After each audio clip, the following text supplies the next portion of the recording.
तो 10th episode की शुरुआत होती है उस अजीब से दिखने वाले आदमी के साथ जो कि मून वॉक करते हुए आ रहा है विलेज की तरफ। और फिर हमें दिखाया जाता है एपिसोड का नाम है the weirdest guy ever, Jango the hypnotist. फिर हमें दिखाया जाता है मिस कायो को जो कि मना कर रही है क्लाहादोरे से। जो क्लाहादोरे है उसके बटलर का नाम है और उसका बटलर उन लोगों से कह रहा है कि अब बहुत देर हो चुकी है, तुम्हारे पास कुछ कहने को है भी या नहीं। लूफी इस बात का जवाब देते हुए कहता है कि हाँ, हमें एक बहुत बड़ी शिप चाहिए हमारे सफ़र के लिए। क्लाहादोरे बोलता है कि मेरा मतलब ये नहीं था। इतने में जो उसॉप होता है वो क्लाहादोरे से बोलता है कि तुम मुझे कैप्टन उसॉप कह सकते हो। फिर वो बोलता है कि मैंने तुम्हारे बाप के बारे में सुन रखा है। जो मिस काया होती है बहुत गुस्सा हो जाती है और उसे रुकने को बोलती है, और जो उसॉप होता है वो भी बहुत गुस्सा हो जाता है इस बात से। और फिर जो क्लाहादोरे है वो बोलता है कि तुम ज़्यादा कुछ नहीं, बस एक घटिया पायरेट के बेटे हो। लूफी ये सब बड़े ध्यान से सुन रहा होता है। क्लाहादोरे बोलता है कि तुम इस घर से हमेशा के लिए दूर रहना।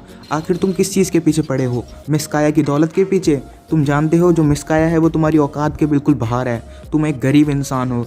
और इतने में जो मिस काया होती है वो गुस्से में आके उससे बोलती है कि चुप हो जाओ, इतना ज़्यादा मत बोलो। जो मिस काया होती है वो क्लाहादोरे से उसको माफ़ी मांगने के लिए बोलती है। और फिर वो बोलता है कि आखिर मैं इस घटिया इंसान से माफ़ी क्यों मांगूँ, और बोलता है कि शायद तुम अपने बाप से नफरत करते होगे, है ना। और इतने में उसॉप चिल्ला के बोलता है कि अगर तुमने एक और शब्द बोला तो मैं तुम्हें जान से मार दूंगा मेरे बाप के बारे में।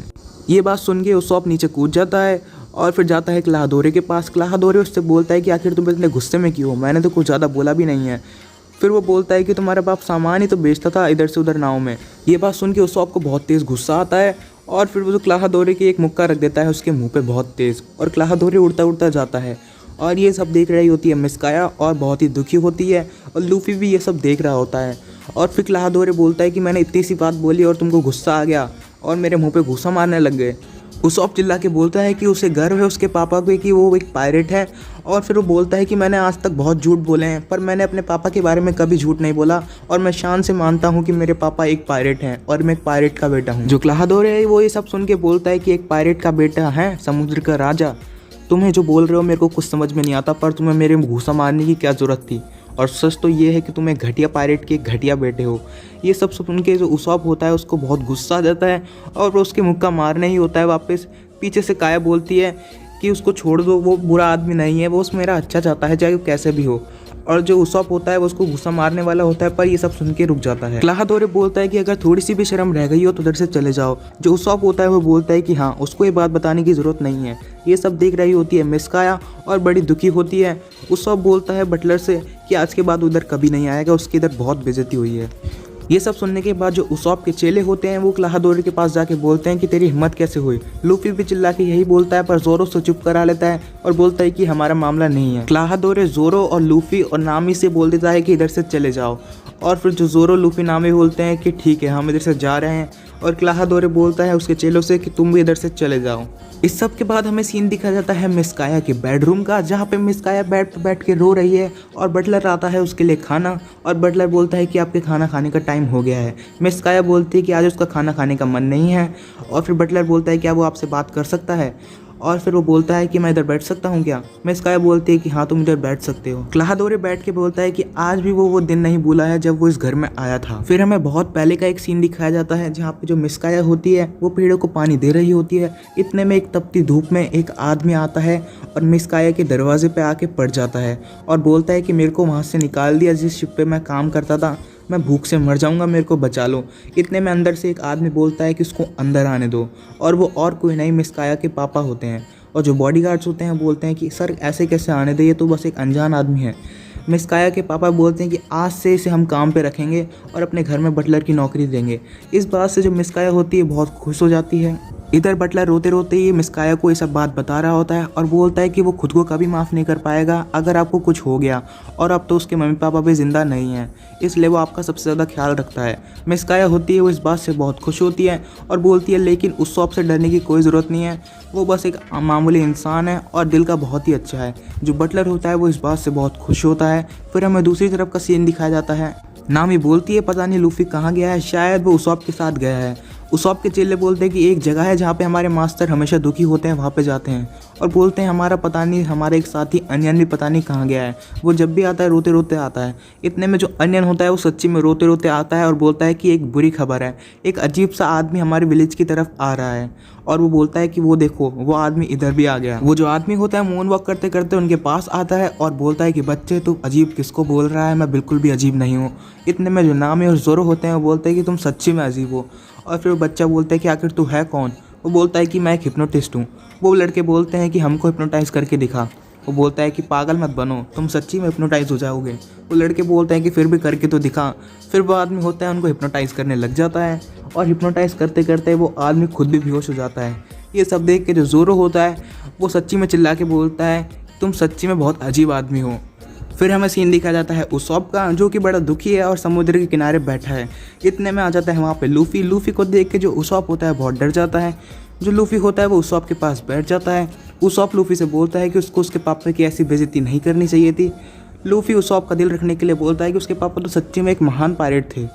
उसॉप इस बात से बहुत खुश हो जाता है और लूफी से बोलता है कि हाँ, उसे गर्व है उसके पापा पे कि वो समुद्र में बहुत टाइम तक रहे और उसके पापा बहुत अच्छे पायरेट थे। लूफी उसॉप से कहता है कि वो उस लड़की से कभी बात नहीं करेगा। उसॉप बोलता है कि हाँ, वो इस बारे में सोचेगा, अगर उसका बटलर उससे माफ़ी मांग ले तो उस बारे में वो सोच सकता है। और फिर लूफी बोलता है कि शायद उसका बटलर तुमसे माफ़ी मांगने आ रहा है। फिर हमें दिखाया जाता है जो उस लड़की का बटलर होता है और जो जैंगो होता है वो समुद्र के किनारे पे कहीं पे जा रहे होते हैं। और फिर जो उसॉप होता है वो लूफी को छुपा लेता है और ख़ुद भी छुप जाता है और बोलता है कि आखिर इसके साथ ही दूसरा आदमी कौन है, इन दोनों को पहले मैंने यहाँ पे कहीं पे कभी नहीं देखा एक साथ। और फिर जो बटलर होता है वो जैंगो से बोलता है उम्मीद है तुमने सारी तैयारी कर ली होगी। जो जैंगो होता है बोलता है कि हाँ, मैंने सारी तैयारी बिल्कुल प्लान के मुताबिक कर ली। फिर हमें सीन दिखाया जाता है मिस काया का, जो कि अपने घर में बैठ के आराम से अपना खाना खा रही है। और फिर हमें दिखाया जाता है जैंगो को, जो अचानक से बोलता है कि हमारा प्लान उस लड़की का मर्डर करना। और फिर दिखाया जाता है लूफी और उसॉप को, जिनने ये बातें सुन ली होती हैं। और फिर पीछे से बटलर बोलता है कि तुम बार बार इसको मर्डर मत बोलो, इसको बोलो एक्सीडेंट। और फिर जैंगो हंस के बोलता है कि हाँ, उस लड़की की मौत बिल्कुल एक्सीडेंट की तरह ही लगेगी। ये सब सुन रहे होते हैं लूफी और उसॉप। जो उसॉप होता है वो खासकर बहुत ही गुस्से में होता है इन सब बातों से। और फिर जैंगो बोलता है कि वैसे तुमने प्लान तो बहुत अच्छा बनाया है। और फिर जो वो होता है बटलर, वो बोलता है कि प्लान के मुताबिक तुम्हें पता है ना, वो लड़की मरने से पहले तुम उसको हिप्नोटाइज करोगे और उससे लिखवाओगे एक नोट जिसमें लिखा होगा कि मैं अपनी सारी संपत्ति मेरे बटलर यानी कि मैं क्लाहदोरे के नाम पे कर रही हूँ।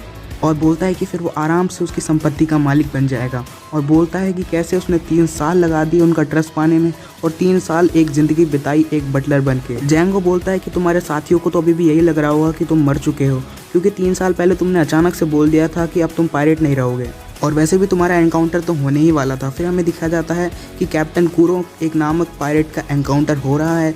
और फिर जैंगो बोलता है कि और कोई नहीं, कैप्टन कूरो तो तुम ही हो ना। और फिर वो बटलर बोलता है कि अब मेरे को कैप्टन कूरो मत बुलाओ, क्योंकि ये नाम मैं पहले ही छोड़ चुका हूँ 3 साल पहले। फिर कैप्टन कूरो बोलता है कि गवर्नमेंट भी इस मामले में कुछ नहीं कर पाएगी, क्योंकि वो लड़की खुद नोट लिख के मरेगी कि सारी संपत्ति अब मेरी है।